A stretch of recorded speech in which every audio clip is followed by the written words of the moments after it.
ঘটনাটো হ'ল মানে আমি এফালৰ পৰা আহি আছো এনাল চাইডৰ পৰা তাৰপৰা এই চাইডৰ পৰা এখন ডিউক আহি আছিল আপোনাৰ কোনো ছিগনেল দিয়া নাই মানে ঘপককে হঠাৎ সোমাই দিলে মানে আমিও ৰখাব নোৱাৰিলো আৰু মুখামুখি মানে এনেকে মাৰি দিলে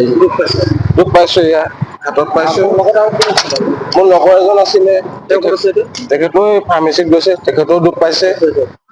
এনেকে মূৰত পাইছো ইয়াত অলপ পাইছো ইজনে বেছি দুখ পাইছে নেকি? যিজন জীপ লৈ আহিছিলে তেওঁ অলপ স্পীডত আছিলে আৰু তেওঁ অলপ পাইছে দুখ ঘটনাটো হ'ল মানে আমি এফালৰ পৰা আহি আছো এনাল চাইডৰ পৰা তাৰপৰা এই চাইডৰ পৰা এখন ডিউক আহি আছিল আপোনাৰ কোনো ছিগনেল দিয়া নাই মানে ঘপককে হঠাৎ সোমাই দিলে মানে আমিও ৰখাব নোৱাৰিলো আৰু মুখামুখি মানে এনেকে মাৰি দিলে দুখ পাইছো এয়া হাতত পাইছো মোৰ লগৰ এজন আছিলে তেখেতো ফাৰ্মাচীত গৈছে তেখেতেও দুখ পাইছে এনেকে মূৰত পাইছো ইয়াত অলপ পাইছো ইজনে বেছি দুখ পাইছে নেকি? যিজন জীপ লৈ আহিছিলে তেওঁ অলপ স্পীডত আছিলে আৰু তেওঁ অলপ পাইছে দুখ যিকোনো খবৰৰ বাবে যোগাযোগ কৰক আমাৰ এই নম্বৰত 9181 307 221